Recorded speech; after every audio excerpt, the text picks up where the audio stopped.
This broadcast is dedicated to showing you the unvarnished reality of our courts and streets. Expect nothing less than unfiltered, unedited, and exceptionally raw footage. We place you directly on the front lines of justice, delivering the facts without any distortion. Hey, what do you think you're doing here? We're guests. We're staying here. Don't lie to me. You don't belong at this hotel. Sir, I paid for this room. Please back up. I said show me proof or you're leaving. Now! Mom, can we go? The body camera footage captured every word of what happened that humid Tuesday evening at the Grandview Inn just outside Atlanta.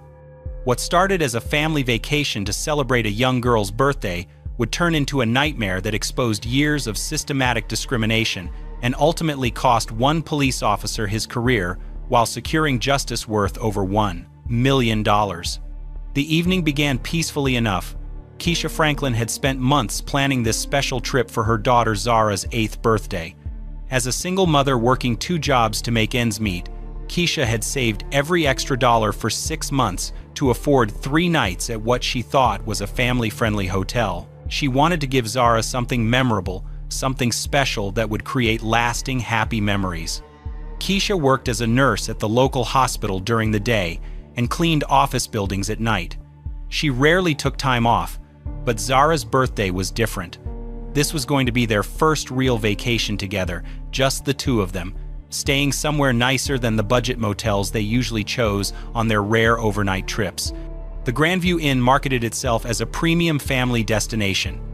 Their website showed smiling families by the pool, children playing in the game room, and parents relaxing in the spacious lobby.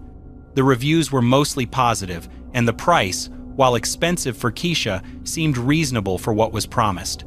Keisha had called ahead twice to confirm their reservation and ask about the amenities.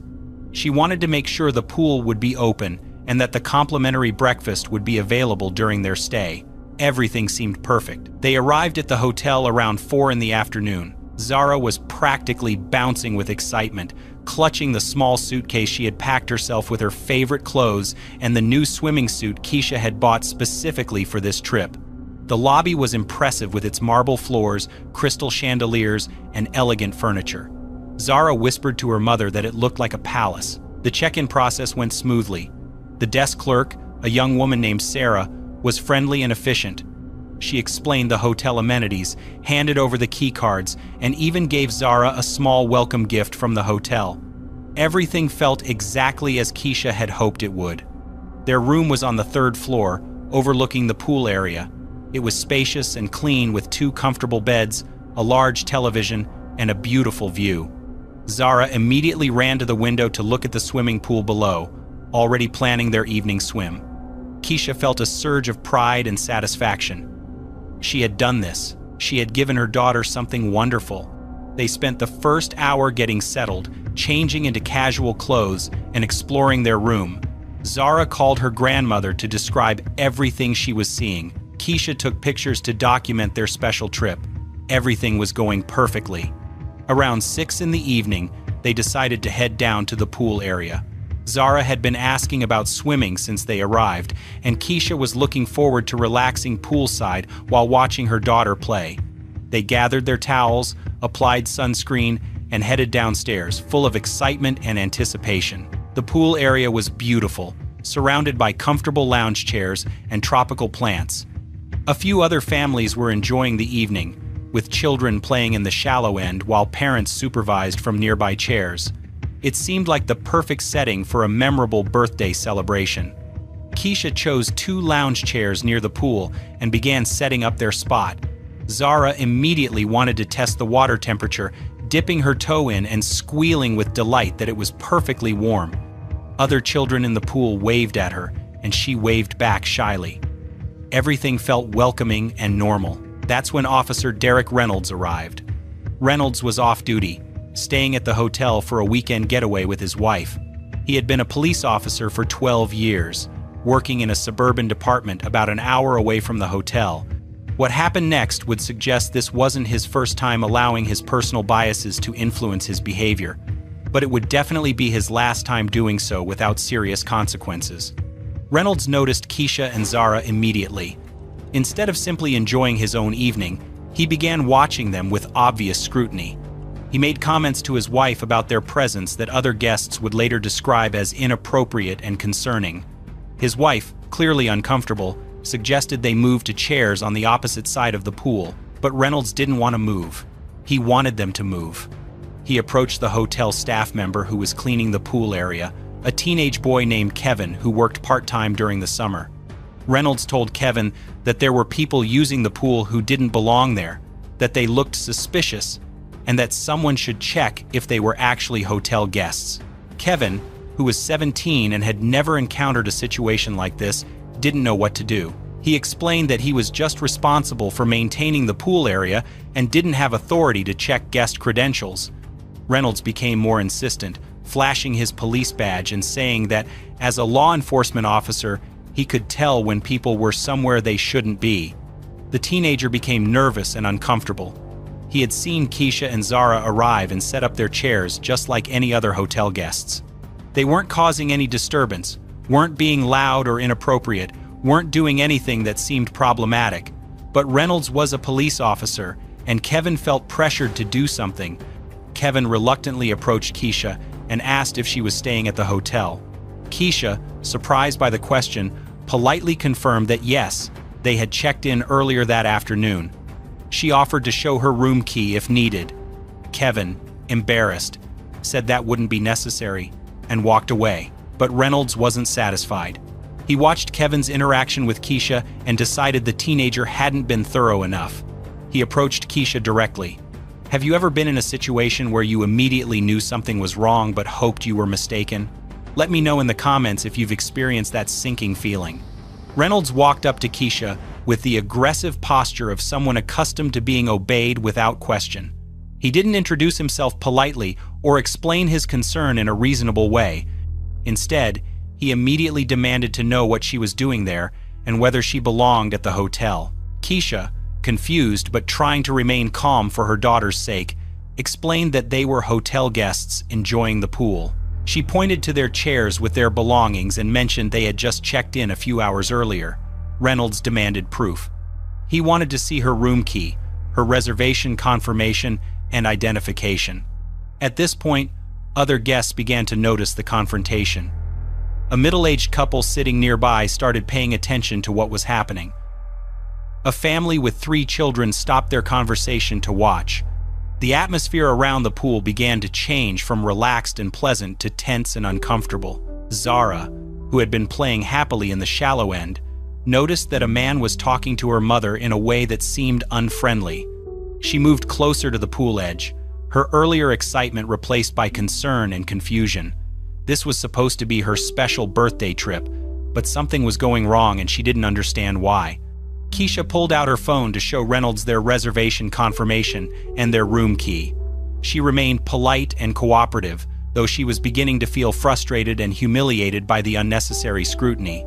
Reynolds examined everything with exaggerated thoroughness, taking much longer than necessary and making comments about how anyone could fake these things. Then Reynolds crossed the line that would ultimately destroy his career. He told Keisha that regardless of what paperwork she might have, she and her daughter didn't belong at this hotel. He said they were making other guests uncomfortable and that they needed to leave the property immediately. The words hung in the air like a physical slap. Every person within earshot heard exactly what Reynolds had said and understood exactly what he meant.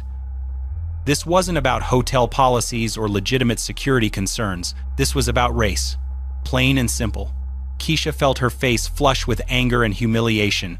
Her daughter was watching. Other families were staring. This moment, which was supposed to be about celebrating Zara's birthday, had turned into something ugly and painful that her daughter would remember forever. But Keisha was not someone who backed down from injustice. She had worked too hard and sacrificed too much to allow anyone to treat her or her daughter this way. She pulled out her phone and began recording, clearly stating that she was a paying guest at the hotel and that this officer was harassing her without cause. Reynolds immediately became more aggressive when he saw the camera. He demanded she stop recording and threatened to have her arrested for disturbing the peace. He said she was creating a scene and that her behavior was exactly what he expected from someone like her. Those words, captured clearly on Keisha's video, would later play a crucial role in the legal proceedings that followed. Reynolds had just provided evidence of his discriminatory intent that no lawyer would be able to explain away. But the situation was about to get much worse before it got better. Reynolds was about to make a series of decisions that would not only end his law enforcement career, but also result in a settlement that would change Keisha and Zara's lives forever. What happened next would shock everyone who witnessed it and prove that sometimes the system does work when brave people refuse to accept injustice. Injustice. The other families around the pool had stopped their conversations entirely now. Children who had been playing moments before stood still in the water, sensing the tension even if they didn't fully understand what was happening. Parents moved closer to their own kids, unsure whether they should intervene or stay out of what was clearly escalating into something serious. Reynolds called over to his wife, telling her to contact hotel management. He said there were trespassing issues that needed to be addressed immediately. His wife, looking embarrassed and uncomfortable, reluctantly pulled out her phone.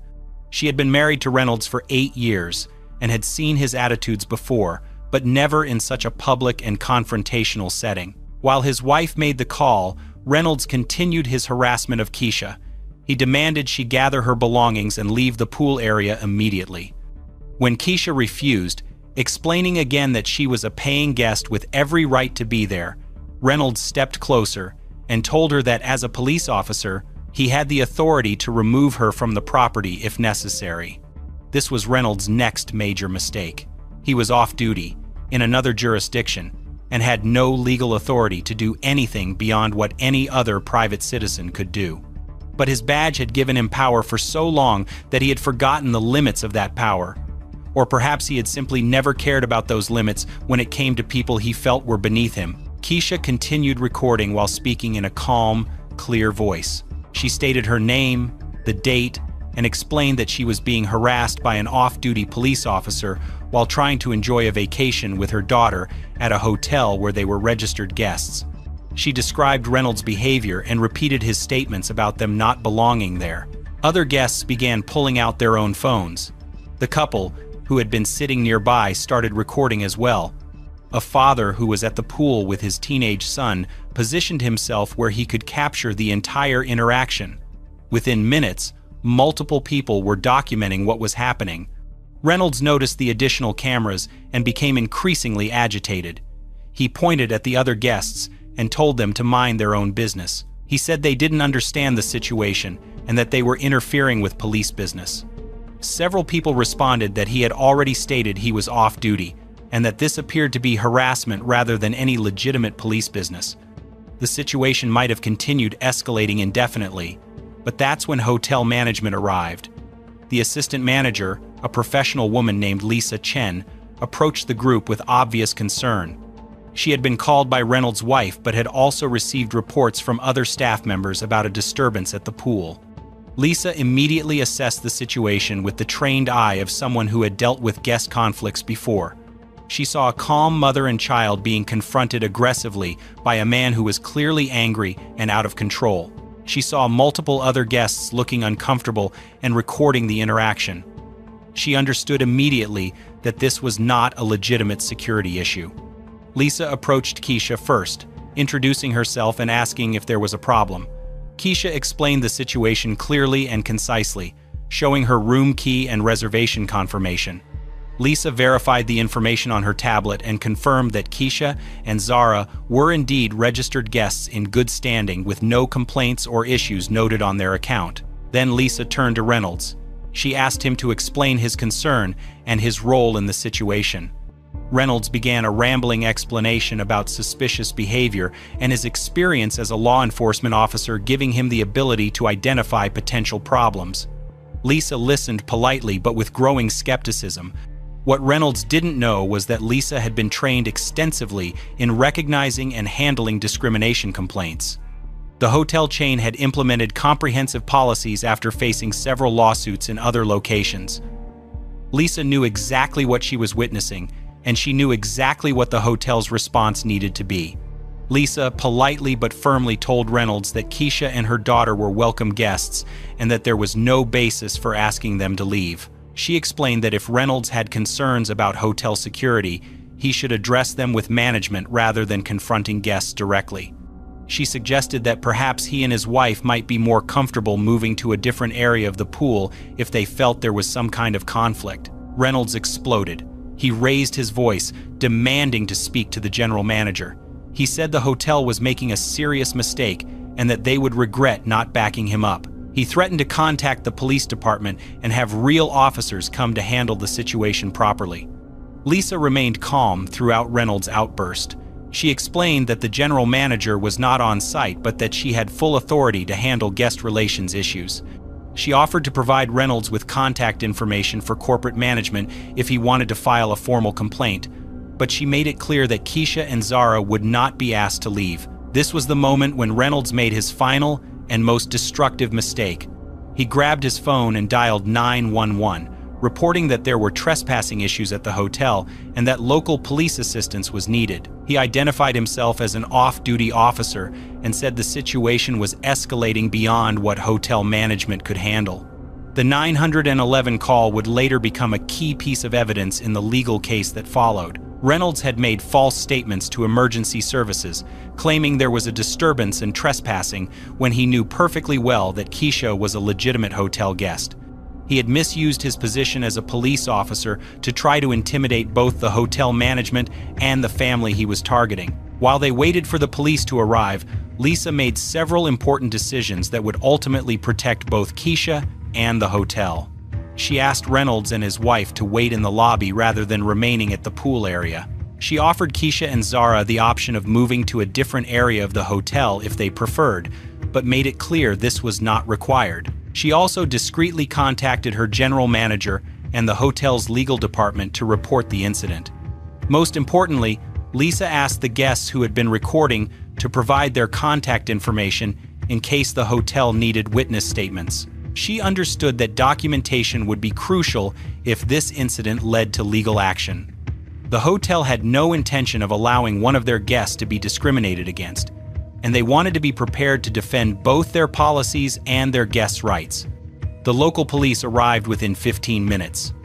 Two officers, Sergeant James Wilson and Officer Maria Santos, responded to the call. They had been told to expect a trespassing situation, but what they found was something entirely different. Lisa met the officers in the lobby and quickly explained the real situation. She provided them with copies of Keisha's reservation and registration information. She explained that a guest had been harassing another guest and making false claims about trespassing. She also mentioned that multiple witnesses had recorded the interactions.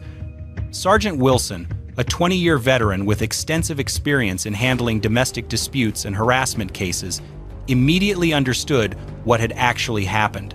He had seen situations like this before, where off-duty officers from other jurisdictions had overstepped their authority and created problems rather than solving them. The officers spoke with Keisha first, reviewing her documentation and listening to her account of what had happened. They watched portions of the video she had recorded on her phone. They took down the contact information for the witnesses who had also recorded parts of the incident. Then they spoke with Reynolds. His story was inconsistent and defensive.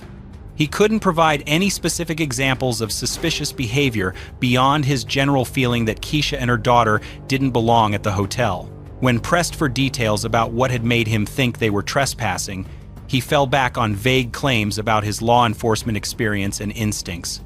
Sergeant Wilson asked Reynolds to step outside for a private conversation. What happened during that conversation wasn't recorded, but witnesses said Reynolds emerged looking pale and shaken. Officer Santos remained with Keisha and Lisa, apologizing for the situation and explaining that no charges would be filed because there was clearly no basis for any criminal complaint. The officers also spoke with Reynolds' wife, who was obviously mortified by her husband's behavior. She apologized repeatedly to hotel staff and expressed her embarrassment about the situation. She mentioned that this wasn't the first time her husband had acted inappropriately in similar circumstances, a comment that would later prove significant in legal proceedings. Before leaving, Sergeant Wilson provided Keisha with a report number and his contact information. He explained that she had the right to file complaints with both his department and Reynolds' home department if she chose to do so. He He also mentioned that the false 911 call could potentially result in charges against Reynolds if she decided to pursue the matter further. But the immediate crisis was over. Reynolds and his wife checked out of the hotel that evening, cutting their stay short. Lisa comped Keisha's entire reservation and provided vouchers for future stays. The hotel also arranged for room service dinner to be delivered to their room, understanding that the pool area might not feel comfortable for them that evening. Zara, who had been quiet and confused throughout most of the incident, finally asked her mother what had happened and why that man had been so angry with them. Keisha faced the difficult task of explaining discrimination to an 8-year-old in terms that wouldn't crush her daughter's spirit, but would help her understand that some people in the world might treat them unfairly because of their race. That night, alone in their hotel room while Zara slept, Keisha made a decision that would change everything. She wasn't going to let this go. She wasn't going to accept that her daughter's birthday celebration had been ruined by someone's prejudice. She was going to fight back, and she was going to win. What Keisha didn't know yet was that Reynolds had a history of similar incidents that his department had covered up. She didn't know that the hotel chain had been looking for an opportunity to take a strong public stand against discrimination. She didn't know that the witnesses who had recorded the incident were prepared to testify about what they had seen. Most importantly, she didn't know that her decision to fight would expose a pattern of behavior that had been hidden for years and would ultimately result in changes that would protect countless other families from experiencing what she and Zara had endured. The legal battle that was about to begin would take 18 months to resolve, but when it ended, justice would be served in a way that sent shockwaves through law enforcement agencies across the country. The next morning, Keisha woke up with a sense of determination she hadn't felt in years. While Zara was still sleeping peacefully in the bed next to her, Keisha sat by the window and began researching civil rights attorneys on her phone. She wasn't just angry anymore, she was focused. She understood that what had happened wasn't just about one bad night at a hotel. It was about a pattern of behavior that needed to be stopped. The first attorney Keisha contacted was David Richardson, a civil rights lawyer who specialized in police misconduct cases. His office was located about 2 hours from where she lived, but his reputation for taking on difficult cases and winning them was exactly what she was looking for. When she called his office and explained what had happened, Richardson's assistant scheduled an emergency consultation for the following Monday. Richardson had been practicing civil rights law for over 15 years. He had seen cases like this before, but something about Keisha's story struck him as particularly egregious. An off-duty officer harassing a mother and child at a hotel, making false statements to emergency services, and attempting to have them removed from property where they were legitimate guests, crossed multiple legal lines that could result in significant damages. During their first meeting, Richardson was impressed by Keisha's composure and the thoroughness of her documentation. She had saved every receipt from the trip, printed copies of their hotel reservation, and transferred all the video recordings to a secure cloud storage account. She had also written a detailed timeline of events while everything was still fresh in her memory. Most importantly, Keisha had contact information for 7 witnesses who had observed the incident. Richardson's experience told him that witness testimony would be crucial in establishing the scope of Reynolds' misconduct and the impact it had on his clients. He agreed to take the case on a contingency basis, meaning Keisha wouldn't pay any attorney fees unless they won. Richardson's first step was to conduct a thorough investigation into Reynolds' background and employment history. What he discovered was disturbing, but not surprising. Through public records requests and conversations with current and former colleagues, Richardson uncovered a pattern of complaints and incidents that painted a picture of an officer who had been allowed to operate without adequate supervision for years. Reynolds had been the subject of 14 internal complaints during his 12-year career. Most had been dismissed or resulted in minimal discipline like written warnings or brief suspensions.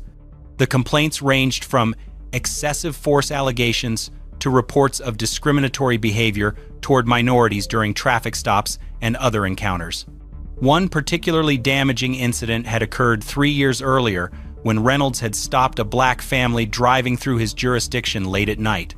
The family was returning from a wedding and had done nothing wrong, but Reynolds had detained them for over an hour, claiming their vehicle matched the description of one involved in a robbery. No such robbery had been reported, and the family's complaint had been dismissed after Reynolds claimed he had received bad information from dispatch. Another incident involved a Hispanic construction worker who had been arrested by Reynolds for disorderly conduct after questioning why he was being stopped while walking to work. The charges were later dropped, but the man had spent a night in jail and lost his job due to the arrest. His complaint against Reynolds had resulted in a brief suspension, but no meaningful changes to Reynolds' behavior. Richardson also discovered that Reynolds' own department had received multiple tips about his conduct from other officers who were uncomfortable with his approach to policing. These reports had been filed with Internal Affairs, but had never resulted in serious investigation or discipline. The department had apparently chosen to protect Reynolds rather than address the obvious problems with his conduct. This pattern of protection and cover-up would become central to Richardson's legal strategy. He wasn't just going to sue Reynolds personally, he was going to go after the entire system that had enabled Reynolds to continue his discriminatory behavior for over a decade. The lawsuit Richardson filed was comprehensive and devastating. It named Reynolds as the primary defendant for violating Keisha and Zara's civil rights under federal law. It included claims for harassment, discrimination, intentional infliction of emotional distress, and false imprisonment. The damages sought were substantial, reflecting both the immediate harm caused and the broader message the case needed to send. But Richardson didn't stop with Reynolds. He also sued Reynolds' employing police department for maintaining policies and practices that allowed discriminatory behavior to continue unchecked. This was the most complex part of the case, requiring Richardson to prove that the department's failure to properly investigate and discipline Reynolds amounted to deliberate indifference to constitutional violations. The hotel chain was not included as a defendant. In fact, Richardson praised their response to the incident in his filing. The hotel's immediate support for Keisha, their cooperation with the investigation, and their clear policies against discrimination demonstrated how organizations should respond when faced with such situations. Reynolds' initial response to the lawsuit was predictable. His attorney filed a motion to dismiss, claiming that Reynolds had been acting within his authority as a police officer and that his actions were justified by legitimate security concerns. The motion argued that Reynolds had reasonable suspicion to question Keisha and that any inconvenience she experienced was minimal and didn't rise to the level of a constitutional violation. Richardson's response brief systematically demolished these arguments. He pointed out that Reynolds was off-duty, outside his jurisdiction, and had no legal authority to detain or question anyone. He noted that Reynolds had admitted on camera that his actions were based on his belief that Keisha and Zara didn't belong at the hotel, which clearly indicated discriminatory intent rather than legitimate security concerns. The federal judge assigned to the case, Judge Eleanor Hartwell, was a former civil rights attorney herself who had been appointed to the bench 5 years earlier. She had a reputation for being thorough, fair, and intolerant of discrimination in any form.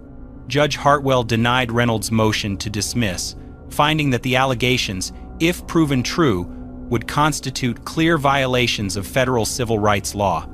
The discovery phase of the case revealed even more damaging information about Reynolds and his department. Richardson subpoenaed Reynolds' personnel file, training records, and all complaints filed against him. The documents painted a picture of an officer who had repeatedly crossed lines but had been protected by a department culture that prioritized loyalty over accountability. Depositions were particularly devastating for Reynolds.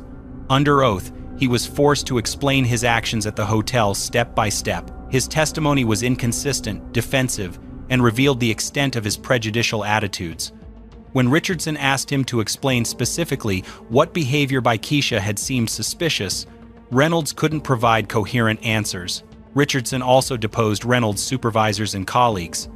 Several officers testified that they had reported concerns about Reynolds' conduct but had been told to mind their own business or had faced retaliation for speaking up. A former sergeant testified that he had recommended Reynolds be removed from patrol duties years earlier but had been overruled by higher-ranking officials who didn't want the paperwork and hassle of disciplinary proceedings. The department's internal affairs investigator was forced to admit under oath that the complaints against Reynolds had not been thoroughly investigated. In several cases, complainants had not been interviewed, witnesses had not been contacted, and evidence had not been preserved. The investigator acknowledged that the department had failed to meet basic standards for investigating misconduct allegations. Meanwhile, the impact on Keisha and Zara's lives was profound and ongoing. Zara had developed anxiety about traveling and staying in hotels. She had nightmares about angry men yelling at her mother and had required counseling to help her process what she had experienced. What should have been a happy birthday memory had instead become a source of trauma that affected her sleep, her behavior at school, and her overall sense of security. Keisha struggled with her own emotional aftermath. She found herself constantly vigilant in public spaces, worried about how she and her daughter might be perceived or treated. The incident had reinforced fears she had carried her whole life about being judged or targeted because of her race, and those fears now extended to concerns about her daughter's safety and well-being. The psychological evaluation conducted as part of the legal case documented the significant emotional distress both Keisha and Zara had experienced. The expert witness, Dr. Sarah Martinez, testified that the incident had caused symptoms consistent with post-traumatic stress and that the effects were likely to be long-lasting without proper treatment and support. Public interest in the case grew as news outlets picked up the story. The video footage from the hotel incident went viral on social media, generating millions of views and widespread outrage about Reynolds' conduct. Civil rights organizations rallied around Keisha's case, seeing it as an important test of whether off-duty police officers could be held accountable for discriminatory behavior. Reynolds' police department came under intense scrutiny as details of their inadequate complaint investigation procedures became public. The mayor and city council faced pressure to reform police oversight and accountability measures. Several other families came forward with their own stories of mistreatment by Reynolds, adding to the growing evidence of a pattern of discriminatory conduct. The department's insurance company began pushing for settlement negotiations as the evidence mounted and public pressure increased.